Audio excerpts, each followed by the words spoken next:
Good evening viewers, চলে এসেছি আমার শখের ছাদ বাগানে। আশা করি সকলে ভালো আছেন, আমিও ভালো আছি। আজকে আমি খুবই গুরুত্বপূর্ণ একটি ভিডিও শেয়ার করতে চলেছি বন্ধুরা। সেটা হচ্ছে যে লাউ গাছের 1G কাটিং এবং 1G কাটিংয়ের পরে আমাদের করণীয় যে সকল কাজ করলে লাউ গাছে কি হবে, অধিক পরিমাণে ফলন হবে এবং আমাদের লাউ গাছটা সুস্থ সবল থাকবে, দুর্বল হয়ে যাবে না। তার পার্শ্ববর্তী যে শাখা প্রশাখাগুলো রয়েছে সেগুলো দ্রুত হারে বৃদ্ধি পাবে এবং খুব তাড়াতাড়ি লাউ গাছে ফুল এবং ফল আসবে। এই দেখুন বন্ধুরা, এখানে আমার 3টে লাউ গাছ রয়েছে। এই মধ্যে হচ্ছে 2টো, মানে টোটাল 4টে। এই বালতিতে রয়েছে একটা, এইখানে রয়েছে 2টো এবং এখানে রয়েছে একটা।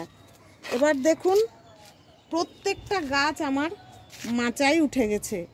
আপনারা তো জানেন যে লতানো যে কোনো গাছ 12-14 পাতা হলে 1G কাটিং করতে হয়। তো এই দেখুন আমার গাছগুলি কি হয়েছে, মাচায় উঠেছে। হ্যাঁ, তাহলে 1G কাটিংটা কি? 1G কাটিং করলে কি হবে? 1G কাটিং অর্থাৎ এই যে এইটা হচ্ছে আমার লাউ গাছের মেন ডগা।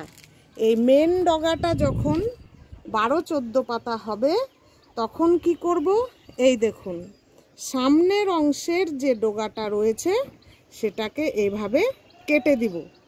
তাহলে এটা হয়ে গেল 1G কাটিং।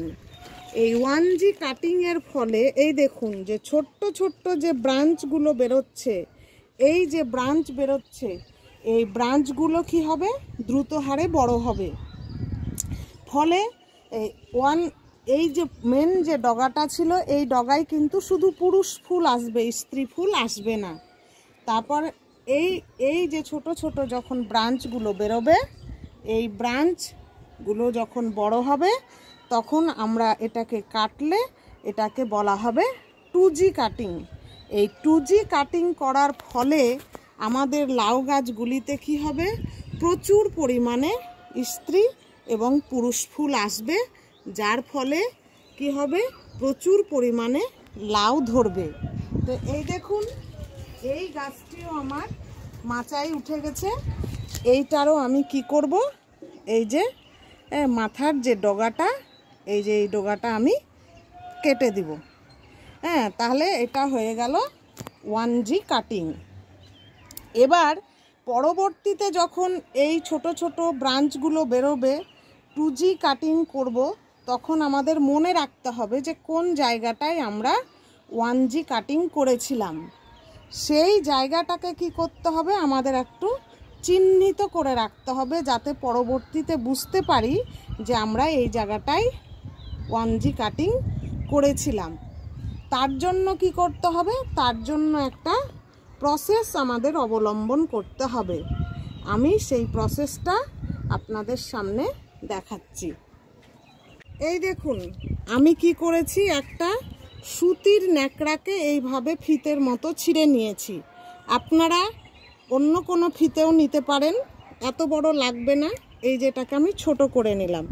এবার দেখুন এই জায়গাটায় আমি 1G কাটিং করেছি। এই জায়গাটায় আমি কি করব, এই ফিতেটাকে আমি হালকা করে এইভাবে বেঁধে দিব। এই দেখুন একদম হালকাভাবে বেঁধে দিব।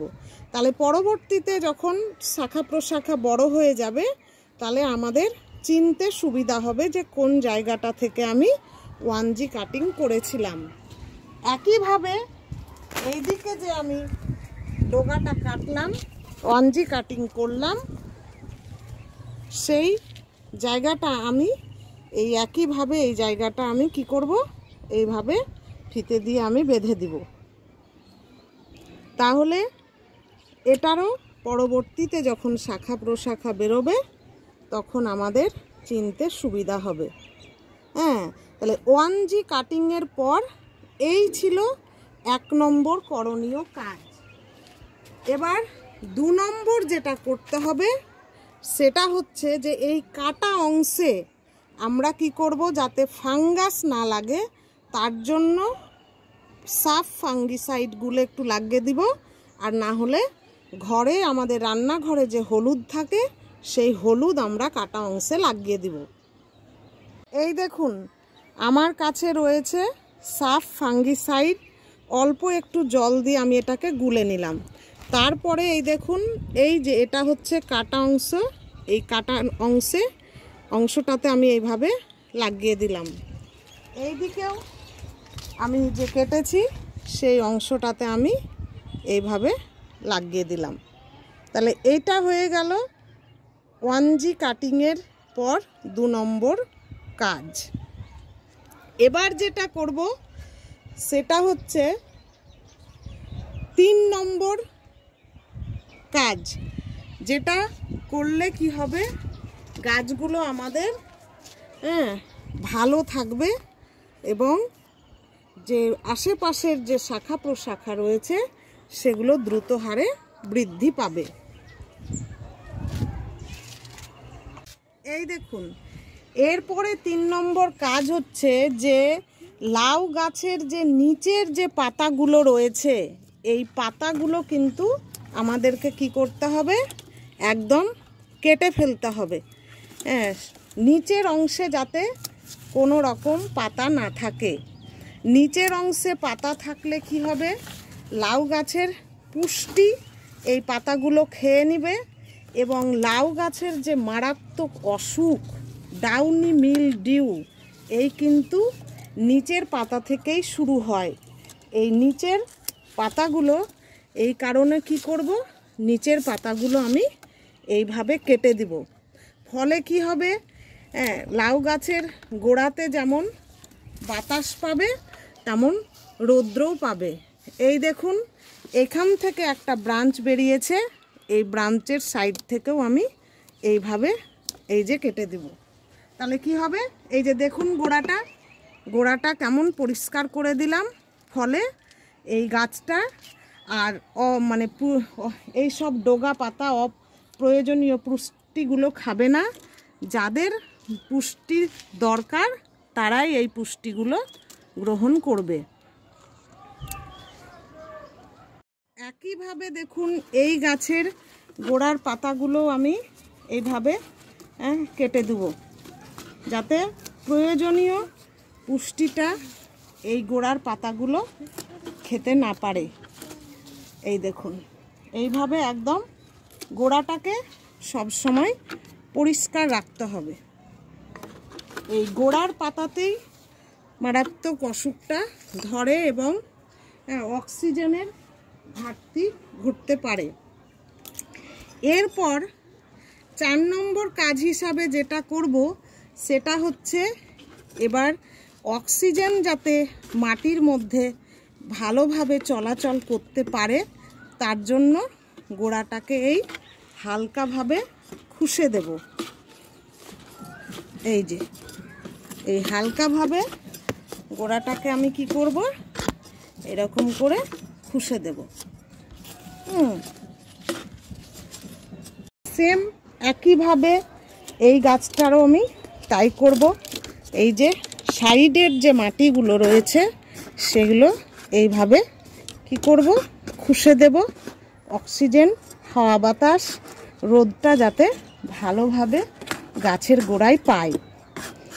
তো 1G কাটিংয়ের পর এই যে 5টি প্রসেস আমি আপনাদের সামনে শেয়ার করলাম, এই 5টি প্রসেস যদি আপনারা ফলো করেন তাহলে দেখবেন আপনাদের লাউ গাছগুলিতে পরবর্তীতে প্রচুর পরিমাণে শাখা প্রশাখা বেরিয়েছে এবং প্রচুর ফুল ও ফল এসছে।